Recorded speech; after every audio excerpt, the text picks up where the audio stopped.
Okay, so last time we started discussing about what is air and what is the characteristics of air and how it moves based on pressure and temperature difference. Okay, and we saw at very macro scale what is global wind and how the air circulation occurs at a very macro scale. Okay, and how we can understand because of the difference in the heating up of surfaces, how the wind circulation takes place. Okay, and similar phenomena I was just explaining. This happens at the landmass as well, because of the either because of the pressure or because of the temperature difference. Okay, so we saw some of the things like Coriolis effect, and then we said the different intercontinental differences because of the landmass and because of the temperature difference. We have certain wind channels that runs through the earth mass. Okay, and we talked about global wind and Hadley cycle. What is it? Okay, so I forgot to discard this, so these scribblings are still there. Maybe I will delete it before I pass this on to you. Okay, and then we did talk about different types of winds: doldrum, trade winds, prevailing westerlies, and polar easterlies, and so on and so forth. Okay, so I hope you must have got some picture about all those keywords that we have talked about. Okay, so today what I am going to discuss is maybe you can say we'll take a lead from local wind and we'll go to very small at building level. Okay, so that we can relate to the concepts of wind at building and unit level. And we, in the last class we talked about very macro level issue, and we tried to understand how wind behaves at a very macro scale. Okay, and today what I thought is we'll discuss about the winds at building level. Okay, where we do this at site planning and all this. We'll have a small discussion on that, and then I'll show you how wind load is calculated. Okay, I hope this must have been discussed in your structures class, but I think we will just go through what National Building Code says about wind load calculation and how it is done. Okay, we will not be going in detail, but at least I will tell you where you should look for references and what are the components of wind load calculation. Okay, so I think that's what I had planned for today. So maybe I can still wait for a second. Yeah. Okay, so what we'll do today is go to the next smaller component. Okay, so if you see, the wind can be divided in two ways. One is theoretically. Okay, theoretically the wind can be divided in two ways. One is for they call it as beneficial, and one is parasitic. Okay, beneficial in the sense, for example, let's say the same wind, we are actually looking at this from the disaster perspective. Okay, we are actually discussing this topic from cyclone perspective. Okay, why are we discussing about wind and global wind and formation of these things is because of the nature of topic that we are discussing. Okay, that's on cyclone. However, wind, the same wind can also be discussed from power generation, or for, like we did discuss about the doldrum and trade winds, right? So, and also we can also discuss this from the very important subject, that cooling down the room's temperature, ventilation. Okay, these are actually beneficial winds. The how we can use or channelize the air so that we attain certain comfort or something like that. Okay.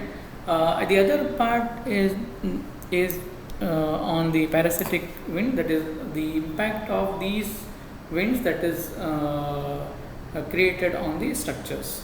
Okay, so all structures above ground have to be designed to resist this wind load.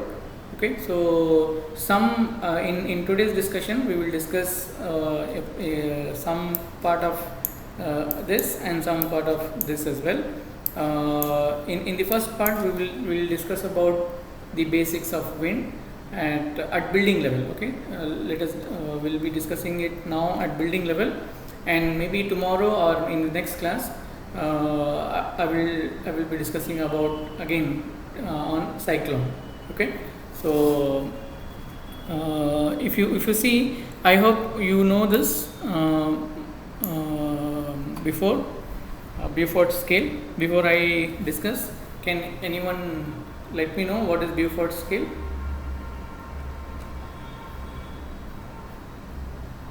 Don't Google it. Anyone?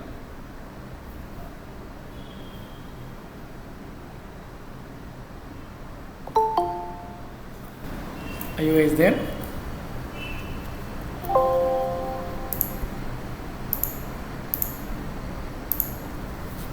Can anybody? Yes. It's like a scale which like relates the wind speed with respect to ocean and land, the wind breezes and land breezes. Right. Okay. So I hope this is a very common word. Okay. I hope in climatology subject you must have come across this word. Okay. So for example, let us say if you have a temperature profile, we say that this is low temperature, this is comfortable temperature, this is extreme temperatures and all, right? So for example, let's say if comfort temperature, what is comfort temperature and how do we arrive at comfort temperature? Do we have a specific number or is it something? Okay, so if you actually see, we have a scale for measuring. Okay, for instance, for temperature also we have a range. Okay, a scale is given, thermal sensation is given. Based on that, we say that okay, if we have a temperature range of 27 to 30, or these are acceptable, comfortable range of temperature. Okay, for this particular climate. Or for example, if you go to the other, for let's say hot dry, where even the temperature, comfortable temperature can be up to 32, 33 as well. Or if you go to the cold countries, the comfortable temperature will be made, let's say 20, 24. Okay, if it is beyond 25, they start feeling hot. Okay, so we have certain scale and we have certain what do you say, acceptable limits. Okay, for understanding the temperature. Similarly, for winds as well, we have certain these are measured values. Okay, so suppose for example, let's say what do you mean by wind? Okay, so if you get a meters, if a breeze or if it is the wind is of this nature, okay, less than 0.2 meter per second, it is called the calm air. Okay, light air, light breeze, gentle breeze, and so on and so forth. Okay, so we need these kind of numbers so as to understand what is the scale at which we are talking. Okay, now I'll ask you one more question, just to put these numbers in perspective. Okay, so let us say let me ask you this again. Probably many of you may be running the fan now, right? A fan is running now, and you're trying to be comfortable by turning on the fan. Can somebody guess what is the fan speed, air speed that you get right now, even if you are keeping the fan at, let's say, 5 point, turning it to the maximum, what is the in relation to this? Okay, just a number. Okay, I'm not expecting that you will be knowing it correctly, but just guess what will be the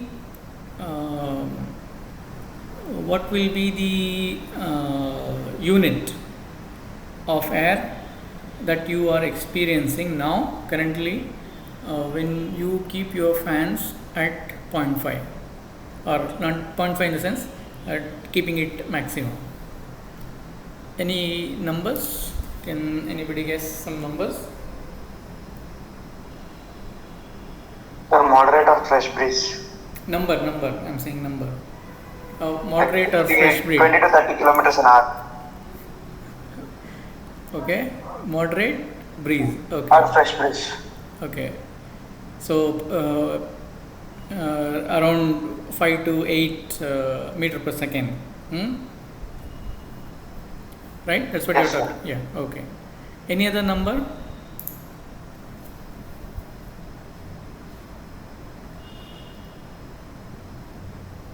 Come on, I think we are architects and we should know some thumb rule at least, okay, to know what is that we are talking about.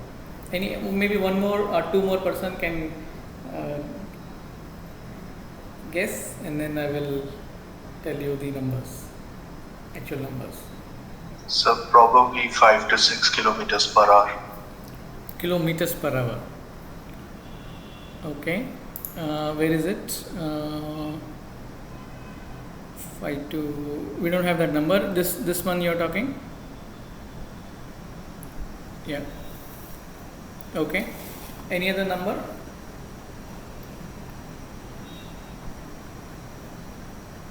So around 10 meter per second. 10 meter per second. It is here. Strong breeze. Fresh. Yeah, around fresh breeze, I would say. Okay. Right. Yeah. Okay. So actually, let me make it clear so that you don't forget this concept.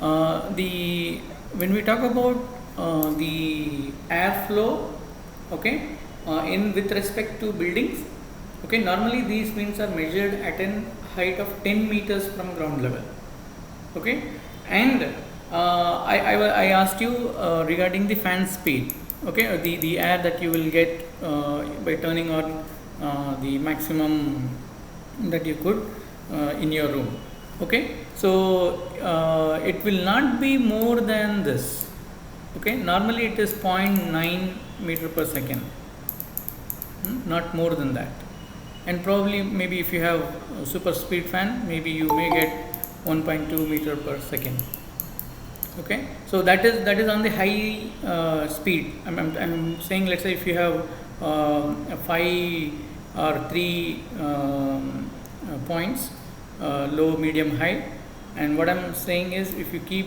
your fans at high, the maximum air or the velocity of air that you will experience is probably not more than 1.2 meter per second, okay. So if we get like this, we will fly, okay. If not fly, but at least we'll definitely will not be comfortable. Things will start flying, at least if not us, okay. So what is this number then that we are looking for? These are numbers at 10 meters above 10 meters from the ground level, okay. So these numbers are useful for analyzing. These numbers are useful for achieving desired the wind speed at, for example, let us say we have buildings. Let us assume that this is the building we have, okay, and inside we need, for a comfortable let's say for feeling comfortable or for getting the maximum ventilation out, let us say we need an air exchange of 15 or 20 meter per second and so on and so forth, okay, and we need at least 1 meter per second of air or 1.5 meter per second of air reaching the openings. Okay, so only then probably we may get the air exchange of 10, 15 and 20 and so on and so forth, if we have the required velocity at the openings. Okay, so we need these numbers, okay, to understand, because we have other constraints. We have buildings, we have obstructions, we have trees, we have tall buildings and so on and so forth. Still we should get at this the entry point, the desired or the some number, some acceptable number, so that the air exchange within the room is acceptable, or we are able to get the desired ventilation rate. Okay, so these numbers are slightly higher because this has to be we don't measure at this ground level or at 3 meter level. Normally we have weather stations, okay, and normally these are measured at 10 meters above ground level, okay, and then those numbers are extrapolated for different spaces, and we use it as a scale of measurement. Okay, and I have put this just for for making us aware that when we say if we turn on the fan, what is the airflow that we are experiencing and that we will experience. Okay, and also kindly remember that when we talk about the wind measurements, air measurements that we get from the weather stations, these are data collected at 10 meters from the ground level. Okay, that's one thing. Second thing is we will be discussing about the cyclones. Okay, so that time we will see that, okay, probably more than 120 kilometers per hour, for example, this here. Sometimes this is also classified as the beginning of cyclone. Okay, so which is 32 meter per second of air that we will encounter. Okay, and it can be devastating. It can be more than 250 kilometer per hour. Okay, which is roughly 70 meter per second and so on and so forth. Okay, so when we discuss about cyclone also, I'll bring this number again there. So, and we will relate this to fan speed. Okay, so that we know that what is the impact of this numbers that will create on buildings. Okay, so I thought I'll just give you some indication of what is the air speed or the air that we are talking about at building level, and the destructions caused by cyclone. Okay, so and also how do we understand wind? Okay, so we are not talking now about the cyclone. We'll talk about cyclone in next class, but we will just briefly talk about the general wind that we need to understand when we have to design buildings. Okay, so this is one diagram I like, and this is very indicative that probably I hope you all are aware of a book called Introduction to Architectural Sciences. Introduction to Architectural Sciences, where you will also find this diagram. And also, if you are interested more about the climate or the temperature, wind, basics of winds, if you have to develop your more understanding on these lines, what you can do is you can also refer a book called Boundary Layer, Boundary Layer BL. I'll just write it as BL, Boundary Layer by OK. The name of the author is OK. So if you look for, this is actually kind of a textbook for understanding the basics of the temperature and wind. Okay, and Introduction to Architectural Science, I'm very sure that you must be aware, you must have gone through it. This will give you overall picture of the science associated with buildings. There also you will get discussions about the winds and temperature and so on and so forth. So what is this that we are talking? Let us understand this. We'll be talking about the gradients of wind velocity, depending on the terrain that we have. Okay, so for example, let's say if it is an open sea, right? So we may have a gradient wind velocity of 0.8, but at the same time, if we have, let's say, some the vegetated surface, or if we have some thick vegetations, or let's say agricultural fields and so on, because of this obstruction, okay, the wind velocity is down. Okay, theoretically, let's say if on sea, if it is 0.8, the velocity is 0.8 at the agricultural fields and where vegetated parts are there, we may get around 0.6 as compared to the sea. And also, if we know that as we go up, okay, the air has a tendency to move up with a greater speed, right? And as we go higher, the air velocity increases, and you can see that this is 1.2. The gradient velocity is 1.2 at higher level. When we compare the same thing at sea and the let's say agricultural field. On the leeward side, on the other side of the, let's say, the hills, you will, because this acts as a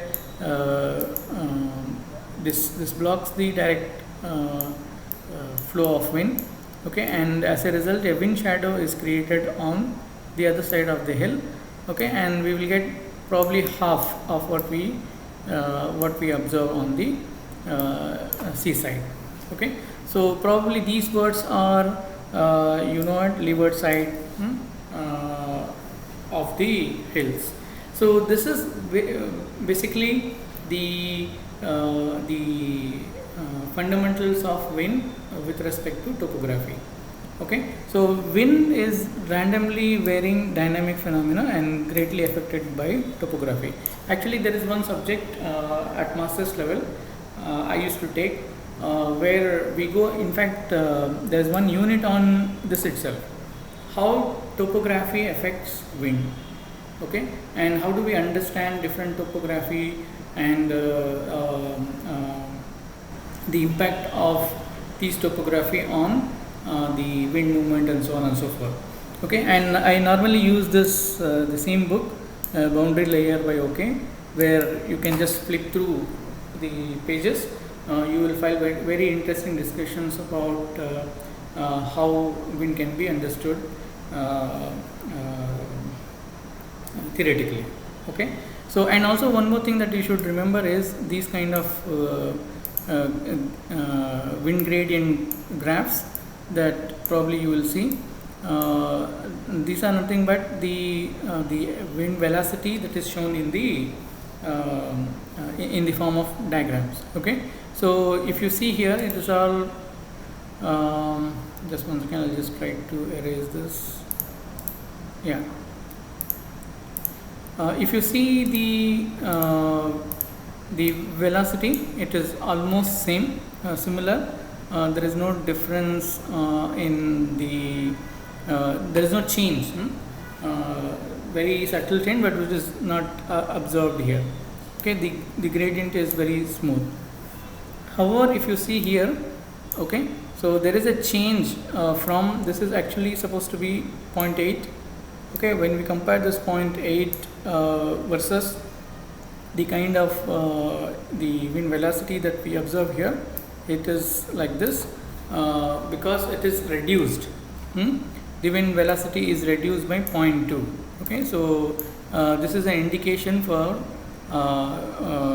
this is how we normally indicate the wind velocity diagrams as well. Okay, so the same thing. Okay, if we compare this, the first component, okay, and what the kind of wind that is observed here. Like I said, we almost get 1.2 value here. We get 0.8. So if you had, it has to be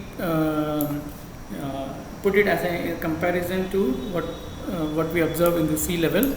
The diagram is shown like this. Okay, and on the leeward side, you can see the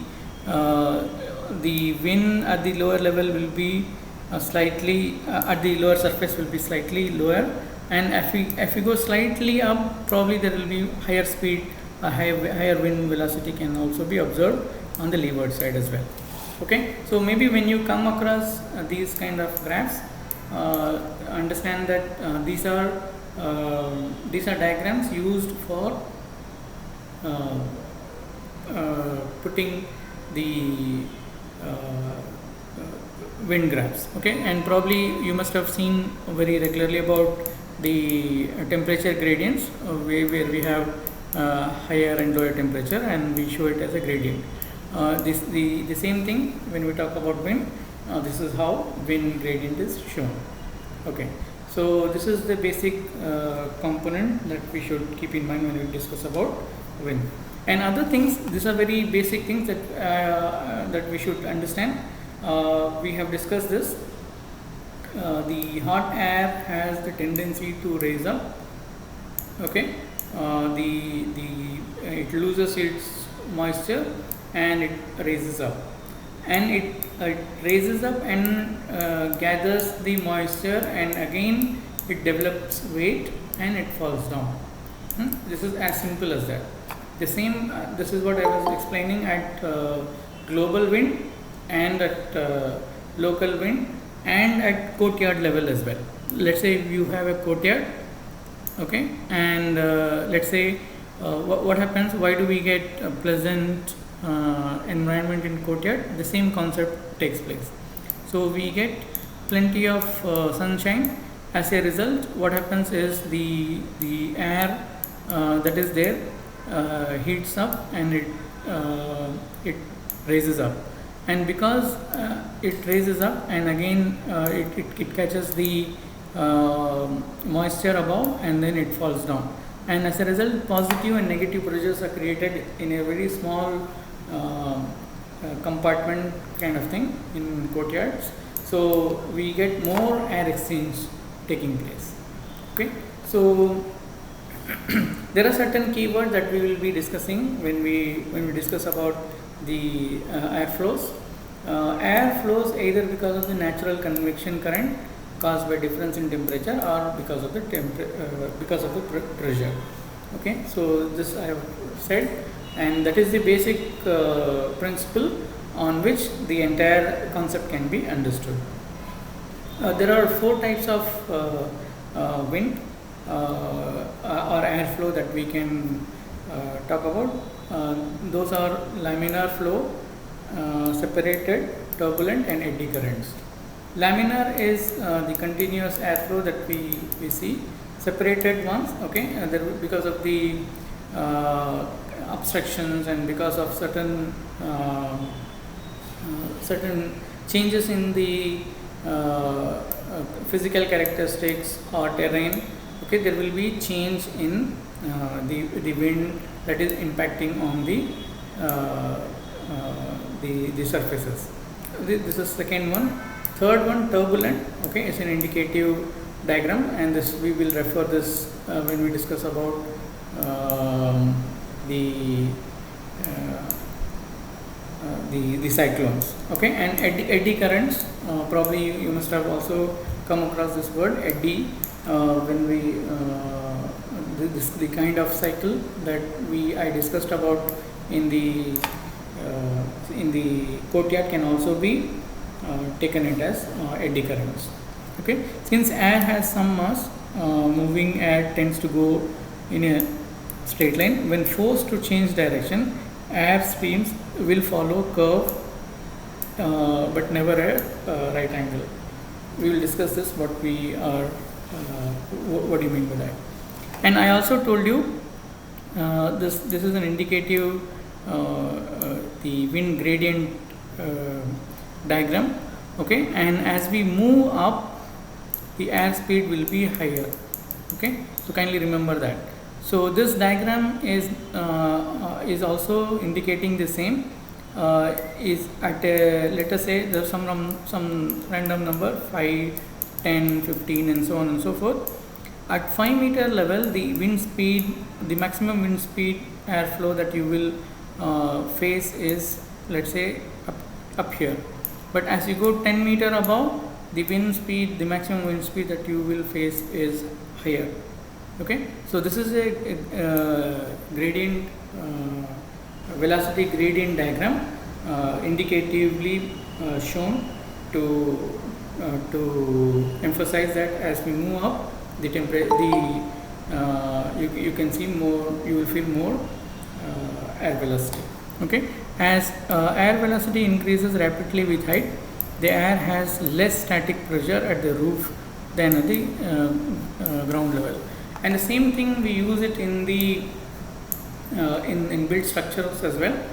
We say that we have an opening and we normally keep certain opening on the roof to make use of this as well, right?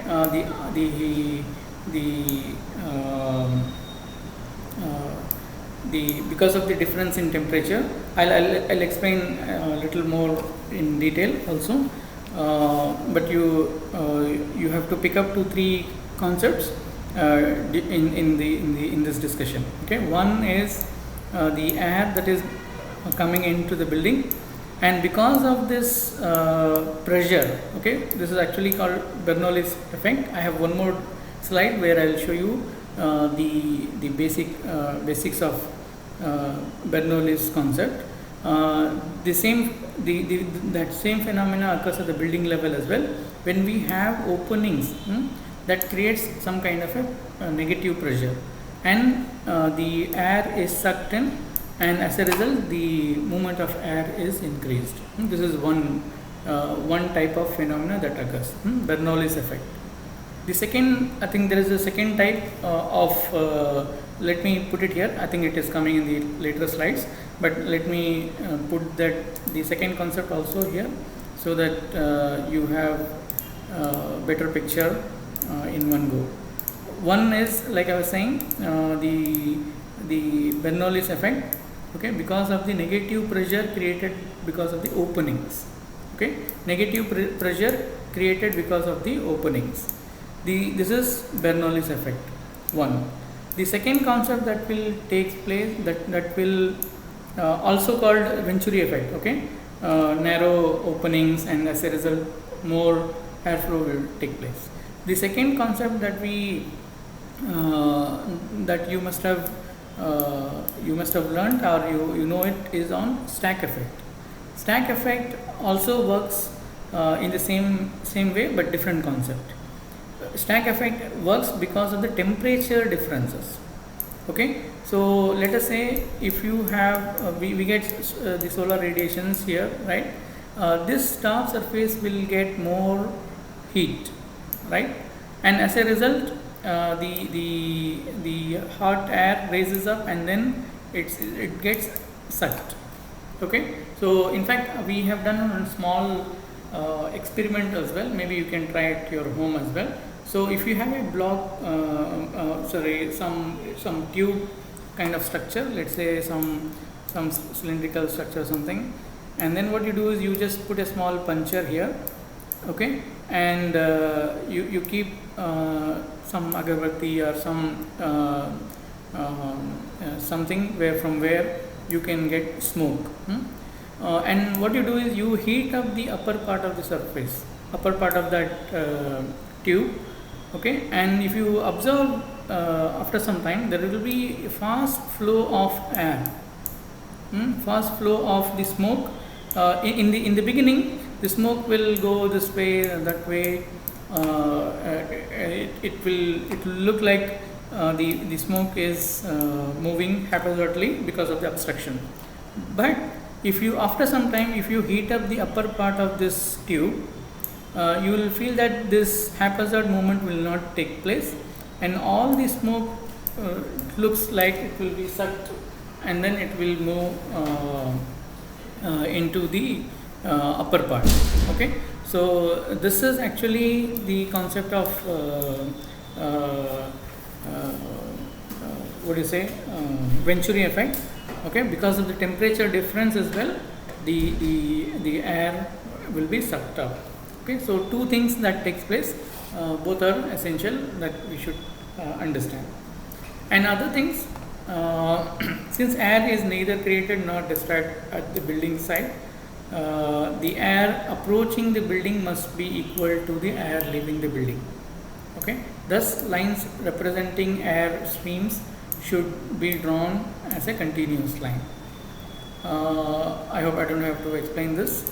High and low pressure areas, as air hits the windward side of the building, it compresses and creates positive pressure, and air deflected around the sides will generally also create a negative pressure on the other side.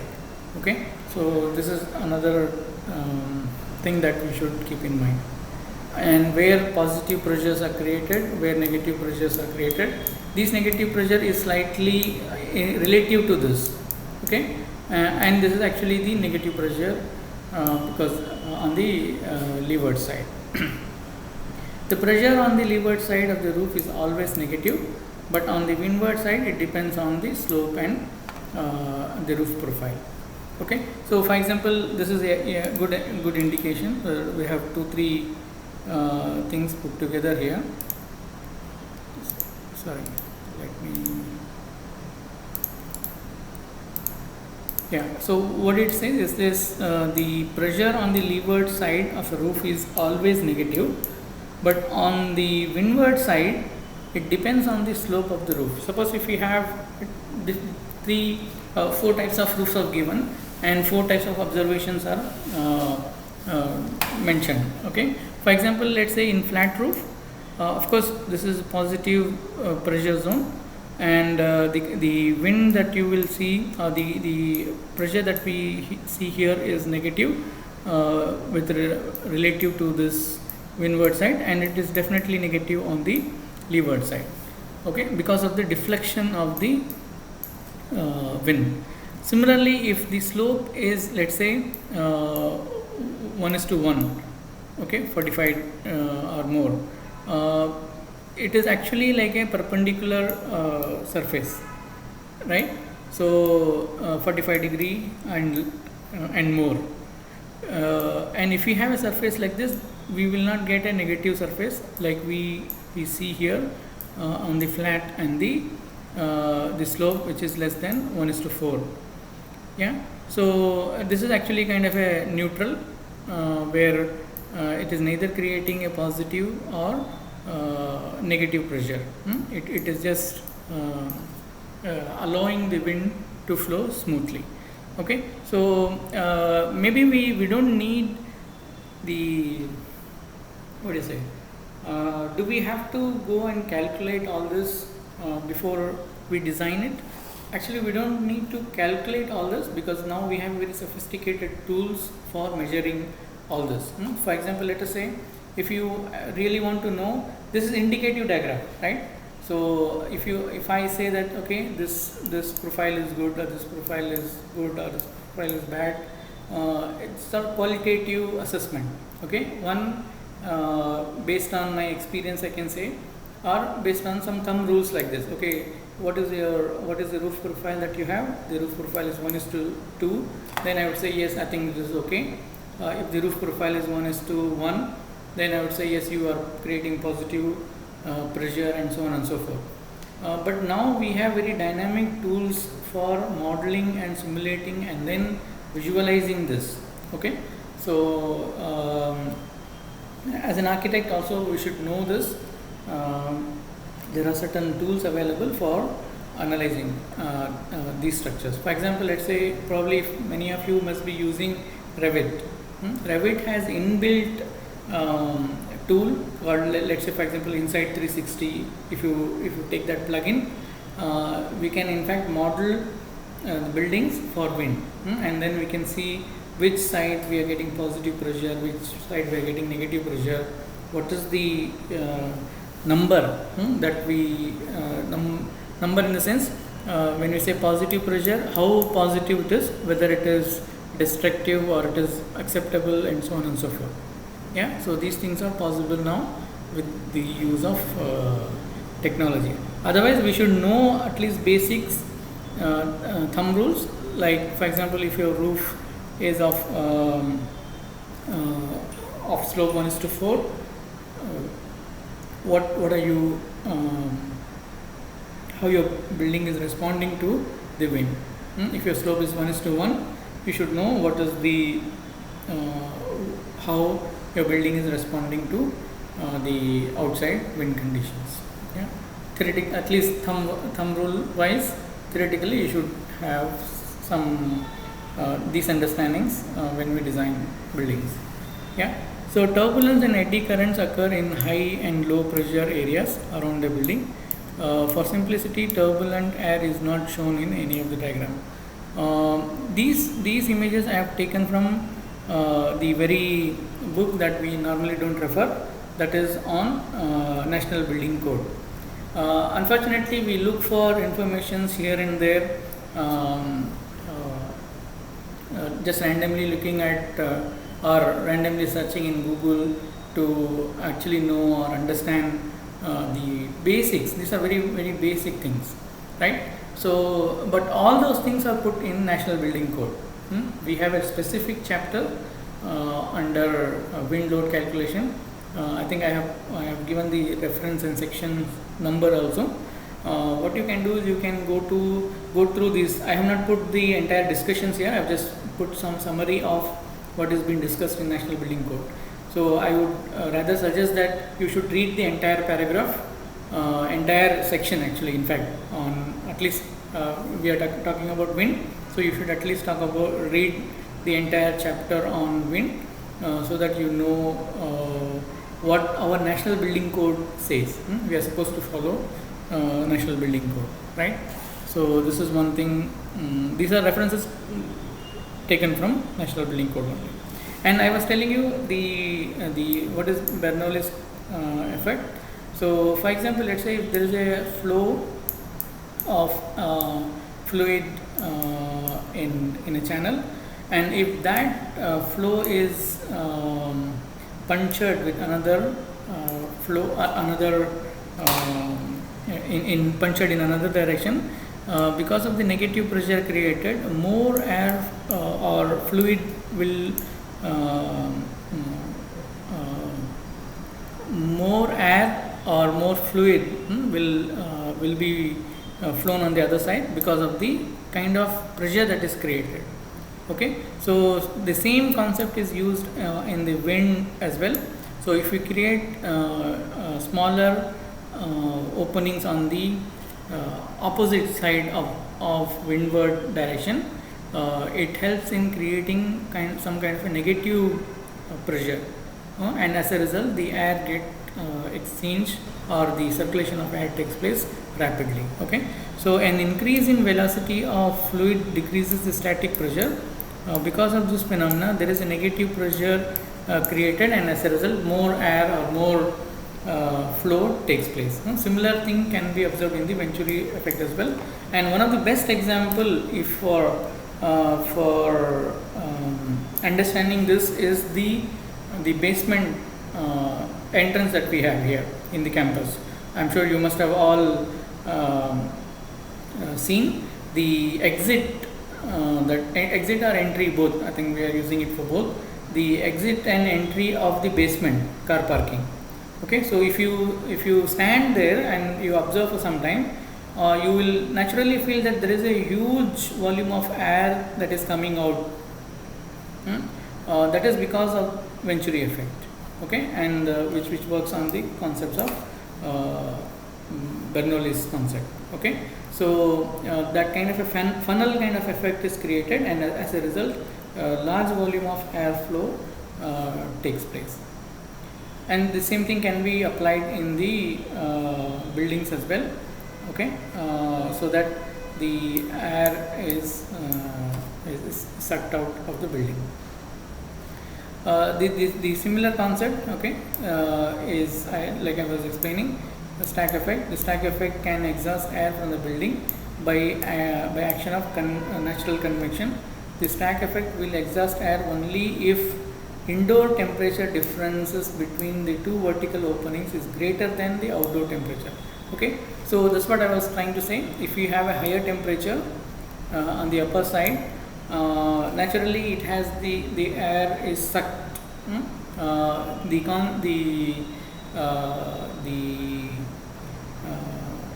The stack effect works on this principle. Okay, this is slightly different from the previous concept, that is on Venturi or Venturi effect, which works on the Bernoulli's concept.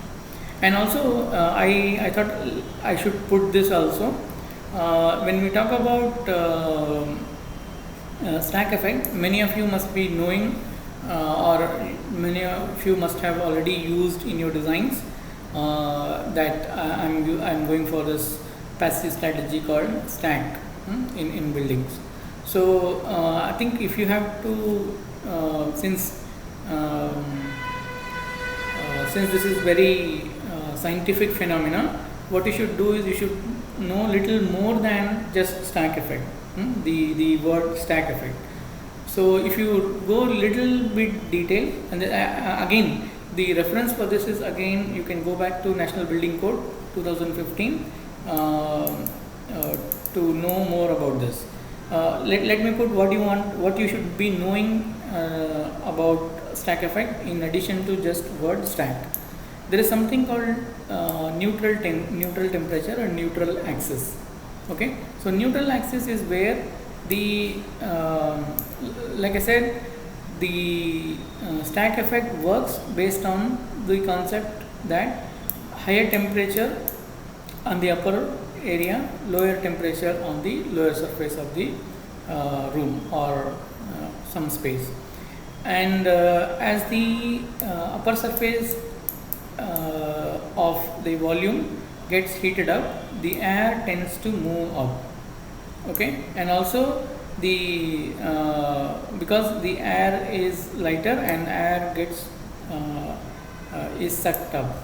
But if you see theoretically, scientifically, there is a axis at which there is no difference in temperature.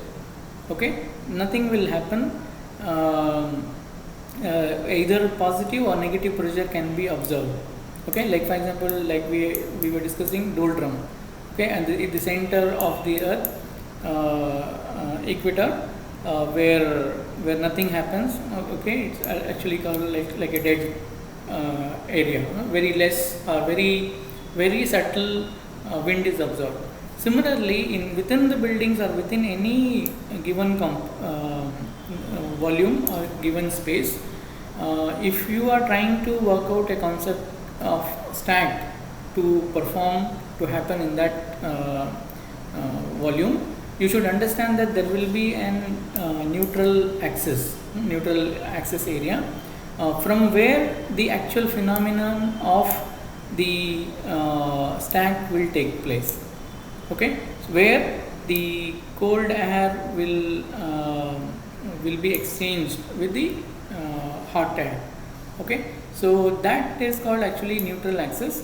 Why we should know about this is because if we let us say we have a apartment design or some lobby area where you want to try this stack effect, and then you based on the volume and height, you observe that based on there's a method for calculating neutral axis as well. You can again go back and refer to NBC for this. How to actually work out in terms of meter, let's say millimeter wise also, what is the for a given height, width, shape, what will be the where we will have the neutral axis. So let us say that theoretically you have identified that this is your neutral axis. But if you have provided openings here, let us say I am just going to create some kind of puncture in the building, okay, and this building will no longer act as stack now, okay, because the volume has changed, since you have created some kind of opening here. So when you design stack effect, when you design buildings for stack, you should know that where we should keep your openings. Okay, so otherwise what will happen is this neutral axis will get disturbed and it will not work the way you are actually looking for it to work. Okay, so when we talk about stack effect, kindly remember that there is something called neutral axis, and that neutral axis is one which will help you in that will actually help in making this functional. For example, let us say, let me erase this all. So if you see this diagram, in the first diagram we have a neutral axis somewhere here. Okay, and if you have an opening above that, okay, and that is a very good strategy, so that the hot air is thrown out of the building. Okay, and if, let us say, if you have multiple for example, let's say this is theoretically slightly above the midline. Okay, but if you see the, let's say if you have a number of floors, okay, like this 1 2 3 4 5 floors are there. Okay, and theoretically there is some openings also that is mentioned here. If you see that the neutral axis is somewhere here, okay, and the phenomenon of this stack effect will be able to observe only in the upper floors, not in the lower floors here. And let us say if you have openings, okay, here in this diagram, let me erase this. If you see this, there is no inflow of air anywhere in this area. Only in the ground you have openings, and above the neutral axis you have openings that helps in creating stacks. Yeah, and if you see this diagram, we have one side opening, okay, and we have some openings on this side where the air is pumped in, and we have openings on some other level also where you have the air is coming into this volume, okay, here as well. So if you see this, the neutral axis is way above the habitable space here. Okay, so it depends on where we keep our openings. Yeah, that is also one thing that we should keep in mind, so that the stack effect can be effectively used in buildings. The stack effect causes negative pressure in the lower part of the space, positive pressure in the upper part, and zero pressure in between. This zero pressure is what we are trying to understand through neutral axis. Yeah, I think I will stop here. Maybe we'll continue our discussions tomorrow. I have some more things about airflow, and I'll also discuss a little bit about wind tunnel testing, and we'll see how softwares can also be used for analyzing and modeling this wind. Yeah, and then probably we'll go into the calculations, wind load calculations, and so on and so forth. Yeah, so I'll stop here. If you have any questions,